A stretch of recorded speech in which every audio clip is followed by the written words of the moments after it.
Okay, this is a head-to-head shootout between the Panasonic Lumix FZ1000 on my left, and the Sony RX100 IV on my right. And so I got both cameras as close as far as framing as possible. I think the Sony's at about 35 millimeter, and I think the Lumix is about 37. It's very hard to get the Sony exactly on the number you want when you hit that zoom in and out.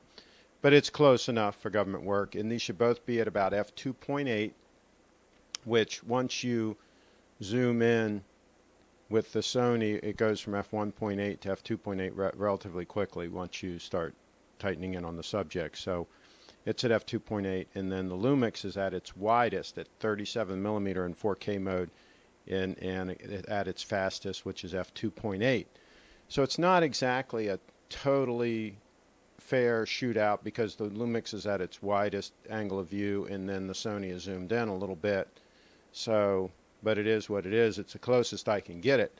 And both of them are on the vivid setting. So I believe that's the term they both use. The Sony, I had to put it in program mode in order to do that. If you're in the full auto mode, it won't allow you to put it in that. Both of them are tracking my face, and again, I have had problems with the Lumix hunting on focus in this type of a situation in the past, so it's going to be interesting to see what happens here. So when you're doing a stand-up like this and you're moving around and so forth, you do rely on the ability of the camera to track the face and keep it in focus. And it is best to keep looking at the camera, because if you look to the side, like if you're interviewing somebody, sometimes the cameras will lose that facial recognition and it'll hunt to the background. So, of course, the ideal thing is to put them in manual focus if at all possible, but in some run and gun situations that gets a little bit dicey as well, because you might miss that manual focus point and not know it until you get back and learn it in post. So anyway, I just wanted to give you a little heads up. These both have the 1-inch sensor. They're both affordable cameras. The Lumix, I think you can get for like $800 now. Sony just came out, so its list price is about $1,000. Of course, the advantage to the Sony is it's extremely compact, very, very small.